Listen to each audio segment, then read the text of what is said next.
Who's experienced stress? My little thumbs up was one of the first ones to go up because like many of us, if you're a human, those are some energy-taking emotions. They can get your attention, but one of the biggest challenges is when it becomes debilitating, when it reduces our energy so much rather than just jumping into the emails and responding.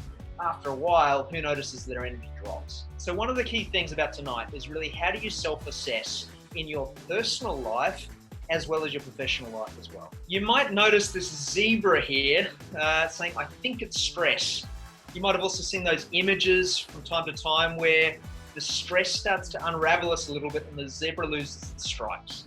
Well, we all experience stresses, and there was a point in my life where my professional life was going really, really well. I was about 3 to 4 years into my training and coaching business. I was loving the work that I was doing. I had the opportunity to run leadership programs, sales courses, you name it, all across Australia.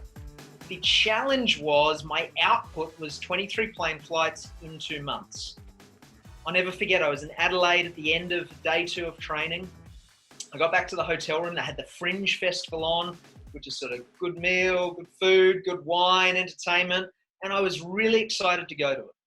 I came back from the session, I'm back in the hotel, and the next morning I wake up, I'm still fully clothed. My body took me out.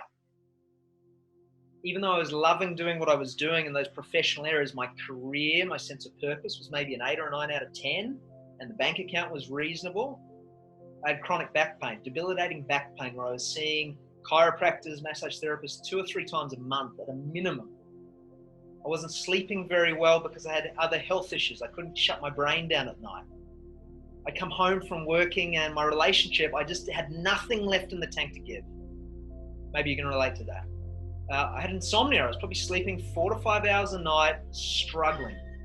Andy mentioned I loved surfing, and I certainly did. And that was the one thing that, when my energy levels were low, I'd go out and work out, and normally that'd give me a bit of a boost. Can you relate to that? You've been working, you go for a walk, you get some fresh air, maybe you stop, energy levels come up.